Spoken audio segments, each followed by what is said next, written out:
नमस्कार दोस्तों। Study for all agriculture competitive exam में आपका स्वागत है। AGRT 03 और उसके अलावा एग्रोनॉमी, ये आप देखते ही समझ गए होंगे कि एक तरीके से एग्रोनॉमी का पेपर है। और ये एग्ज़ाम हमारा एक तरीके से सीनियर टेक्निकल असिस्टेंट कह सकते हैं कि STA की जो पोस्ट आई थी इसमें एग्रोनॉमी ब्रांच के अंतर्गत। देखिए, इस एग्रोनॉमी एक तरीके से एग्रीकल्चर का फंडामेंटल हम कह सकते हैं कि जो हमारा फंडामेंटल होता है एग्रीकल्चर का, उसका पार्ट होता है एग्रोनॉमी। और A to Z कह सकते हैं कि इसी पे बेस होता है।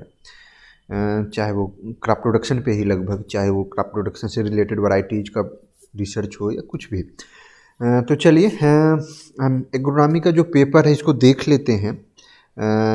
एक तरीके से फ्यूचर में, जैसे मैंने पिछले भी वीडियो में आपको डेवलपमेंट ब्रांच के बारे में डिस्कस किया था, इसमें एग्रोनॉमी ब्रांच के बारे में, क्योंकि कहीं ना कहीं ये आपको वहाँ बेनिफिट देने वाला है कि अगर ये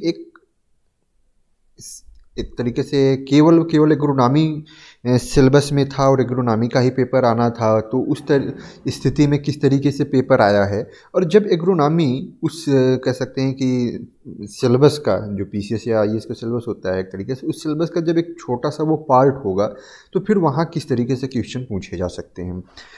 तो इसी को हम देखते हैं आगे। तो सबसे पहले जो क्वेश्चन की संख्या थी वो एक तरीके से कह सकते हैं कि 8 क्वेश्चन थे, जिसमें से 5 करने थे, 1 और 5 कंपलसरी था। लाइक दैट ACF और RFO। देखिए, ये में सेम टू सेम, क्योंकि ये RFO रेंज फॉरेस्ट ऑफिसर, या हम कह सकते हैं कि असिस्टेंट कंजर्वेटर ऑफ फॉरेस्ट, ये जो पद होता है यूपी में, UPPSC के थ्रू आता है। या हम अगर IFS की बात करें, इंडियन फॉरेस्ट सर्विस की बात करें, तो वहाँ भी एग्रीकल्चर आपका ऑप्शनल सब्जेक्ट हो सकता है, क्योंकि वहाँ एक तरीके से साइंस ही जो सिलेबस में होते हैं कि एग्रीकल्चर, बॉटनी, जूलॉजी, यही इस तरीके से ही सब्जेक्ट सिलेबस में रहते हैं।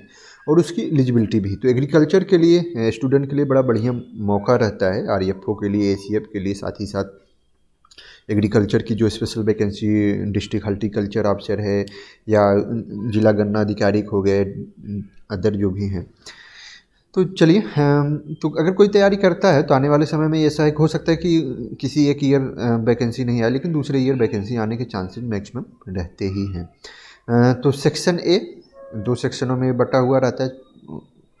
सेक्शन A का जो पहला क्वेश्चन है, salt notes agro climatic zone of Uttar Pradesh and India. अब देख सकते हैं, मतलब कि यहाँ 2 चीज़ें हैं। एक तो agro climatic zone Uttar Pradesh में कितने हैं और इंडिया में कितने हैं, उनके बारे में बस शार्ट नोट्स लिखना है। अब ये एक तरीके से 8 नंबर का क्वेश्चन है, और 8 नंबर के क्वेश्चन में मुझे लगता है कि विथ फिगर अगर लिखते हैं तो 2 पेज भी इसको हम नहीं लिख सकते हैं। 2 पेज का न तो समय रहेगा, न तो उतना पेज रहेगा। तो काफ़ी शार्ट में इसके नोट्स लिखने होते हैं। लेकिन अब यही गलती नहीं करनी है कि किसी ने agro climatic zone Uttar Pradesh के बारे में लिखा तो इंडिया के बारे में नहीं लिखा, या इंडिया के बारे में लिखा तो उत्तर प्रदेश के बारे में नहीं लिखा। Scientific principle of crop production, crop production के साइंटिफिक प्रिंसिपल क्या है। अब एग्रोनॉमी अगर कोई पढ़ रहा है तो जाहिर सी बात है कि वो प्रिंसिपल के बारे में बेहतर तरीके से लिख सकता है कि क्या क्या मेन प्रिंसिपल सिद्धांत हैं क्रॉप प्रोडक्शन के। नेक्स्ट जो है, कहेंगे कि परिष्कृत कृषि, एग्रीकल्चर प्रिसाइजिंग। तो एक तरीके से ये भी आपका डायरेक्ट रेड्डी की जो बुक है वहाँ पे आपको मिलता है। Problem of agriculture and its impact, अर्थात अब देखिए 2 चीज़ें हैं। मतलब भाई, यहाँ शार्ट नोट्स में जिस तरीके से पूछा जाता है, आपके पास बहुत सारा मैटर होने वाला है। भाई, प्रॉब्लम ऑफ एग्रीकल्चर क्या है। अगर हम एग्रीकल्चर में प्रॉब्लम की बात देखें तो सबसे बड़ा इस समय प्रॉब्लम लैंड होल्डिंग सीमित होती जा रही है।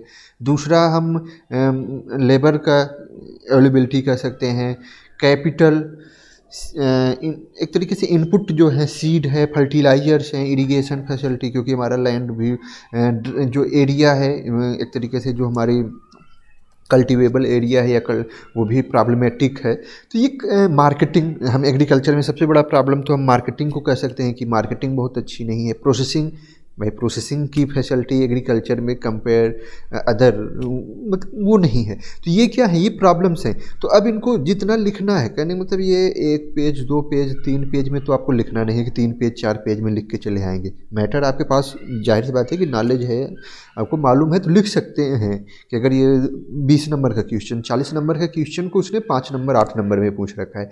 तो अब इसके लिए सबसे बढ़िया टेक्निक्स कह सकते हैं कि प्रॉब्लम ऑफ एग्रीकल्चर, तो हम थोड़ा सा दे के साल्ट नोट्स में, और इसको सबसे बढ़िया है कि हम एक तरीके से डायग्राम के बेसिस पे, डायग्राम मीन्स या हम एक तरीके से इस तरीके से कि प्रॉब्लम ऑफ एग्रीकल्चर और उसको फिर इस तरीके से बना दे। तो इस साल्ट में हमारे जितने भी प्रॉब्लम्स हैं कि हमारा एक तरीके से लैंड होल्डिंग, या दूसरा हमारा प्रोसेसिंग, तीसरा हम मार्केटिंग को, इरिगेशन, सीड्स, ये जो भी प्रॉब्लम्स हैं इन सारे प्रॉब्लम्स को हम इस तरीके से एक डायग्राम के माध्यम से अगर समझाते हैं तो एग्जामिनर को भी, और साल्ट में हम मतलब सारे पहलुओं को कि भाई मार्केटिंग की भी समस्या है, इनपुट की भी समस्या है, प्रोसेसिंग की भी समस्या है, ये सारे आपको देने पड़ेंगे। दूसरा इन्वायरमेंटल फैक्टर, अब एग्रीकल्चर में इन्वायरमेंट का भी प्रभाव पड़ रहा है, इन्वायरमेंट भी प्रॉब्लम क्रिएट कर रही है, एंड इट्स इम्पैक्ट।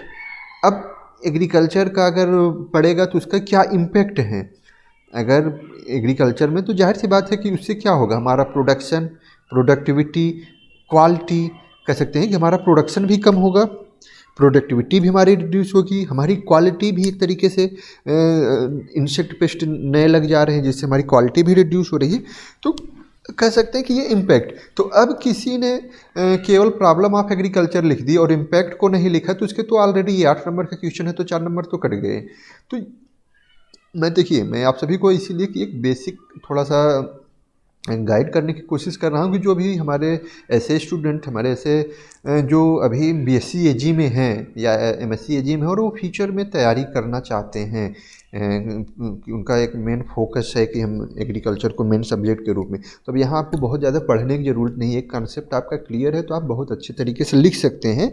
लेकिन लिखने के तरीके आपको थोड़ा सा अच्छा तरीके से लिखने की कोशिश करनी होगी, क्योंकि बहुत ही एग्रीकल्चर में ऐसा आता है कि आपको अगर जानकारी है तो आप बहुत ज़्यादा लिख सकते हैं, लेकिन ज़्यादा नहीं लिखना है। यहाँ आपको एक तरीके से गागर में सागर भरने वाली जो एक कहावत है कि गागर में सागर भरना, तो वही है कि गागर में आपको सागर भरने जैसा काम करना है, जो कर ले जाते हैं उसके अंदर। मॉडर्न कॉन्सेप्ट ऑफ टिलेज, ये सिलेबस में रहा होगा कि टिलेज के मॉडर्न कॉन्सेप्ट क्या है। तो मॉडर्न कॉन्सेप्ट जैसे अभी जीरो टिलेज चल रहा है इस तरीके से, तो ये भी एक मॉडर्न कॉन्सेप्ट ऑफ टिलेज की। तो ये 5 नंबर पाँच क्वेश्चन 8 नंबर के हैं। नेक्स्ट, अब देखिए, अब इसको जो लिखेगा और इसको लिखने में नंबर, दोनों में नंबर मिलने में जाहिर सी बात है कि इसमें नंबर ज़्यादा मिलता है फर्स्ट क्वेश्चन जो है। चलिए सेकंड क्वेश्चन, कृषि मौसम विज्ञान का अर्थ। अब देखिए, इसको आपको इस तरीके से, कृषि मौसम विज्ञान का अर्थ, अर्थात यहाँ आपको जब भी देखते होंगे meaning, what is the meaning of agricultural metrology. तो कृषि मौसम विज्ञान की आपको बस मीनिंग लिखनी है। मीनिंग मतलब लैटिन वर्ड, ग्रीक वर्ड, और उसमें एग्रीकल्चर, कृषि अर्थात कृषि मौसम से संबंधित जो भी जानकारी, तो इसको कहने का मतलब ये आपका। दूसरा, इसकी उपयोगिता अर्थात क्या स्कोप है, ऑलरेडी मैंने इसको बारे में बताया भी था। स्कोप क्या है एग्रोमेट्रोलॉजी का, भाई एग्रोमेट्रोलॉजी को अगर हम जानेंगे तभी तो उसी के अकॉर्डिंग हम नई वैरायटी, नई क्रॉप, नई टेक्निक्स को डेवलप करेंगे। एंड उसके बाद जो है atmospheric वेदर्स variables in respect of global warming. तो अब ग्लोबल वार्मिंग, जलवायु अर्थात ये कहेंगे कि भूमंडलीय तापक्रम की वृद्धि के संदर्भ में जलवायु के घटक का वर्णन, वायुमंडलीय जलवायु के घटक। अब वायुमंडलीय जलवायु के घटक मीन्स एटमॉस्फेरिक, वायुमंडलीय जलवायु के घटक क्या हो सकते हैं भाई, हमारे जो वायुमंडल में पाए जाते हैं, चाहे वो हम बात कर लें एयर की या दर, तो इन सब के बारे में। तो कहने का मतलब ये 3 से 4, इसमें छोटे छोटे 4-5 है, तो सारे टॉपिक्स को कवर करने की ज़रूरत थी और सबको लिखने की ज़रूरत थी। ऐसा नहीं कि आप केवल ग्लोबल वार्मिंग के बारे में लिख दीजिए तो आपको पूरा का पूरा नंबर मिल जाएगा, या केवल मीनिंग आपने लिख दी, तो ऐसा नहीं करना है। जितने भी पार्ट में वो है उतने पार्ट में उसको तोड़ते हुए आप लिखने की कोशिश कीजिए। ये बस प्रैक्टिस से आएगा, जब आप लिखने की कोशिश करेंगे अगर कोई, तो जितनी ज़्यादा प्रैक्टिस करेंगे उतनी ही अच्छी। Difference between following cropping system and cropping pattern, ये 100% ये मान के चलिए कि ये आपका अरुण कात्यायन में है भी। और अगर एग्रोनॉमी या की बात जहाँ भी आएगी तो वहाँ क्रॉपिंग पैटर्न और क्रॉपिंग सिस्टम 100% होने वाला है। Cropping pattern plus management equal to cropping system कह सकते हैं। तो ये एक तरीके से multiple cropping and inter cropping में क्या अंतर है। अब देखिए मल्टीपल क्रॉपिंग और इंटर क्रॉपिंग अब ऐसे भी आप लिख सकते हैं। और दूसरा इसके बारे में कि मल्टीपल क्रॉपिंग में हम डिफिनिट रो पैटर्न का नहीं देते हैं, उसका एग्जांपल लिख दीजिए उसके कुछ। और इंटर क्रॉपिंग में हम डिफिनिट रो एंड पैटर्न पे 9:1 का रेशियो इस तरीके से एग्जांपल देते हुए लिख सकते हैं। Dry land agriculture and rainfed agriculture, अब दो चीज़ें हैं कि ड्राई लैंड एग्रीकल्चर और रेनफेड एग्रीकल्चर में क्या अंतर होता है। ये एक देखिए अरुण कात्यायन से ही है पूरा का पूरा। ड्रेनेज एंड रन ऑफ, अब ड्रेनेज क्या होता है और रन ऑफ क्या होता है। रन ऑफ एक्सेस ऑफ, कह सकते हैं कि रन ऑफ एक तरीके से एक्सेस ऑफ रेनफॉल वाटर जो किसी भी, और ड्रेनेज को हम आर्टिफिशियल रूप से एक तरीके से, ये रन ऑफ नेचुरली बट इसको हम एक तरीके से आर्टिफिशियल रूप से, तो इनके बीच में अंतर लिखने का ये टोटल आपका अरुण कात्यायन। इसलिए मैं कहता हूँ कि अरुण कात्यायन एक बेसिक है। और मैं ऑलरेडी जब ड्यूरिंग BSc जी इस तरीके से तो उसमें लिखा होगा, आप देखेंगे अरुण कात्यायन जी की बुक में उसमें लिखा है IAS PCS मतलब सिविल सर्विस के लिए। तो कोई भी होता है तो उसे थोड़ा सा डाउट होता है कि क्या ये मतलब इतने बड़े एग्जाम को ये इतनी छोटी सी बुक पास करा देगी। लेकिन जब आप इसको देखेंगे क्योंकि वो फंडामेंटल है तो जाहिर सी बात है कि जो सिलेबस के अकॉर्डिंग वो है भी लगभग तो वो बहुत ही अच्छा है। उसको अगर हम फॉलो करते हैं काफ़ी कुछ चीज़ें हम उसमें से लिख सकते हैं थोड़ा सा और एडिशनल ऐड करते हुए। तो ये हमारा एक तरीके से थर्ड क्वेश्चन था जो कि कंप्लीट हुआ। नेक्स्ट फोर्थ क्वेश्चन, अब अंतर लिखेंगे तो जाहिर सी बात है कि आपको बहुत अच्छे नंबर मिलने वाले हैं। बाकी देखेंगे कि कोई टफ नहीं है कि एग्रीकल्चर स्टूडेंट ये कहे कि एग्रीकल्चर उसके लिए टफ है।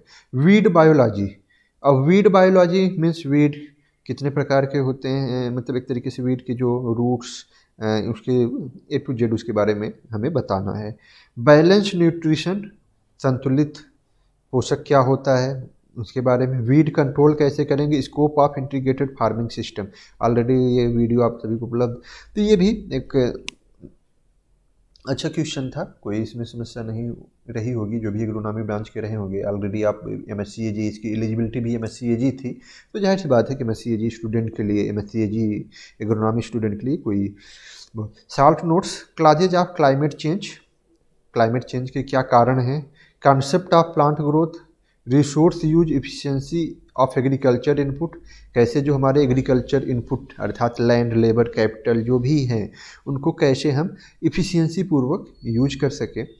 स्ट्रेटजी इन एग्रीकल्चर, कृषि में क्या रणनीति है, जैसे अभी जो नीति आयोग द्वारा किया गया है, रणनीति बनाई गई है कि एग्रो क्लाइमेटिक जोन के अकॉर्डिंग हम कल्टीवेशन करें, डाइवर्सिफाई कल्टीवेशन करें। 2022 के में जब इनकम डबल करने की बात आई थी। Give the tabular form of package and practices of at least 2 important oil seeds crop growth in Uttar Pradesh. अब देखिए ये आपको चॉइस दे दिया, आप अब सरसों के बारे में, ग्राउंड नट के बारे में, सनफ्लावर के बारे में, जिसके बारे में आपको, अच्छा इसमें सीजन की भी बात नहीं की गई है। तो जो भी 2 तिलहन के हैं उनको टेबुलर फॉर्म में, उनकी क्या स्विंग टाइम क्या है, सीड रेट क्या है, खरपतवार, वीड, इरिगेशन, यील्ड, ये सारी प्लांट प्रोडक्शन, ये सब टेबुलर फॉर्म में लिखते हुए चले जाना था। Next 6 question, describe the cultivation method of 2 main cereals crops rice and wheat. अब राइस और व्हीट के बारे में आपको कल्टीवेशन मेथड, अब बताइए ये संभव है, 20-20 नंबर का क्वेश्चन है ठीक है, लेकिन ये क्या संभव है कि राइस क्रॉप या हम व्हीट क्रॉप के बारे में लिखने लगे तो ये 2 पेज 3 पेज में हमारा कंप्लीट हो सकता है? नहीं है, संभव नहीं है कि हम 2 पेजेज में 3 पेजेज में हम इसको कंप्लीट कर पाएँ। लेकिन हाँ उस इसको टेबल फॉर्म में आपको एक शार्ट, बहुत ज़्यादा डीपली नहीं जाना है, बस शार्ट में लिखते हुए चले जाना था। मेन चीज़ें छूटनी चाहिए। जैसे इसके लिए अगर हम कल्टीवेशन मेथड्स की बात करें उत्तर प्रदेश में, तो अब अगर आप वैरायटी के बारे में लिख रहे हैं और यहाँ बात की गई है कि discuss the cultivation method 2 main serious crops, यहाँ हालांकि उत्तर प्रदेश की भी बात नहीं की गई है, लेकिन जब आप उत्तर प्रदेश के एग्जाम है तो उत्तर प्रदेश को रेफरेंस देते हुए कि उत्तर प्रदेश की इस जोन के लिए, इस रीजन के लिए, एग्रो क्लाइमेटिक रीजन के लिए ये वैरायटी सूटेबल होगी। तो फिर कहीं ना कहीं आपको, या हम राइस या व्हीट के बारे में लिख रहे हैं तो अर्ली मिड लेट इस तरीके से भी कर सकते हैं। तो इन सब के बारे में अगर आप सभी ने लिखा होगा, मतलब एक लिखने का अलग तरीका शार्ट में ही कर सकते हैं। नेक्स्ट अगर हम बात करें एग्रीकल्चर में, ये 7th question, effect of global warming on crop. Global warming का क्रॉप पे क्या प्रभाव है, तो इसका पॉजिटिव एंड निगेटिव दोनों है। ऑलरेडी मैंने नोट्स दिया था जब एग्जाम हुआ था। तो ग्लोबल वार्मिंग के पॉजिटिव एंड निगेटिव दोनों है। ऐसा नहीं कि क्रॉप, किसी क्रॉप की प्रोडक्टिविटी बढ़ रही है तो किसी की घट रही है। Crop response and production function. अब देखिए, crop response and production function, इनके बारे में आपको देना है। प्रॉब्लम ऑफ सस्टेनेबल एग्रीकल्चर, और उनका अध्ययन में ही है। Criteria of essentiality of plant nutrient, भाई अर्नान एंड स्टाउट ने दिया था, कब दिया था, और criteria of essentiality of plant nutrient क्या है। तो अब यहाँ आपको तीन हैं, तीन क्राइटेरिया दी गई थी एसेंशियलिटी ऑफ न्यूट्रिएंट की। एक वो मेजर न्यूट्रिएंट कह सकते, एक तरीके से वो एक दूसरे को कह सकते हैं कि एक्सचेंज नहीं किया जा सकता। इस तरीके से तीन criteria essentiality of plant nutrient की थी, जिनके बारे में आपको लिखना था कि किसने दिया। और ये losses of water during irrigation, भाई इरिगेशन जब हम करते हैं तो उसके द्वारा पानी का ह्रास हो रहा है। हम अगर फ्लडिंग करते हैं या अदर, तो उनसे अब वही अगर हम स्प्रिंकलर मेथड या ड्रिप इरिगेशन मेथड का यूज़ करते हैं तो कहीं ना कहीं हमारा इरिगेशन वाटर जो है वो एक तरीके से लॉस हम 50% तक, 50 to 60% तक रिड्यूस कर पा रहे हैं। तो ये next question, association of weed field crops, खरपतवार फसल से संबंध, package and practices of pigeon pea, अरहर के बारे में आपको विस्तृत लिखना था। Integrated farming system and organic farming, मुझे लग रहा है कि ये डेवलपमेंट ब्रांच में भी पूछा गया था। Concept of integrated nutrient management, ये भी डेवलपमेंट ब्रांच में पूछा गया था। And effect of weather hazard, drought and flood on crops.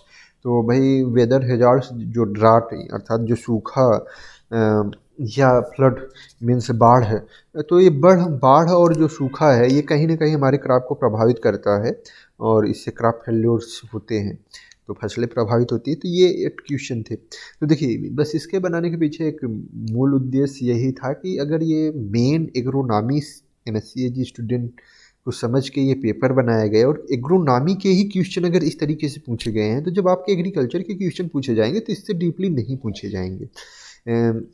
जब होल एक तरीके से टोटल आपका सिलेबस ही एग्रीकल्चर है और उसमें एग्रोनॉमी एज ए पार्ट के रूप में है, तो आप जो सिलेबस है, मैं ये कहूँगा कि जो अभी रिसेंट में तैयारी कर रहे हैं, जो भी BSc AG में है, वो पूरा एक तरीके से जितना भी एग्रोनॉमी जो मेन सेब्जेक्ट हैं, एग्रोनॉमी हो गया, हार्टिकल्चर हो गया, साथ ही साथ हम अगर प्लांट फिजियोलॉजी है, GPB है, जेनेटिक्स प्लांट ब्रीडिंग्स हैं, तो ये कुछ इंटमो के IPM, ये सब जो डिजीज हैं, ये कुछ ऐसे हैं जो मेजर पार्ट हमारे एग्रीकल्चर के हैं, जिनको 100% ये कवर करें।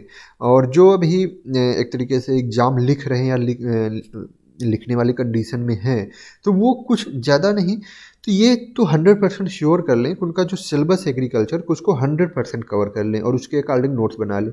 अगर आप उसको पूरा सिलेबस अगर ब्रेक डाउन करेंगे तो 75, जैसे ये एसोसिएशन ऑफ फील्ड क्रॉप, इस तरीके से वो 75 क्वेश्चन में आप उसको ब्रेक डाउन कर सकते हैं, या टॉपिक में ब्रेक डाउन करके 75 का आप आंसर, चाहे नेट के माध्यम से, चाहे हमारे चैनल के माध्यम से, कहीं से भी आप उसको सर्च करके अच्छा एक नोट्स बना लीजिए। अरुण कत्यायन जी की बुक अच्छी है, तो वो नोट्स बना लीजिए, या मतलब उसको अपने पास मैटर वो आपके पास उपलब्ध होना चाहिए, और उसकी प्रैक्टिस करेंगे तो नो डाउट बहुत बेहतर तरीके से लिख सकते हैं और काफ़ी अच्छा नंबर भी मिलता है। नॉन एग्रीकल्चर बैकग्राउंड के स्टूडेंट भी इस समय एग्रीकल्चर जो है सब्जेक्ट लेके और कह सकते हैं कि अच्छी रैंक निकाल रहे हैं, इवन कि SDM तक UPPCS में सेकंड रैंकर, ऐसी कुछ बात आई थी कि एग्रीकल्चर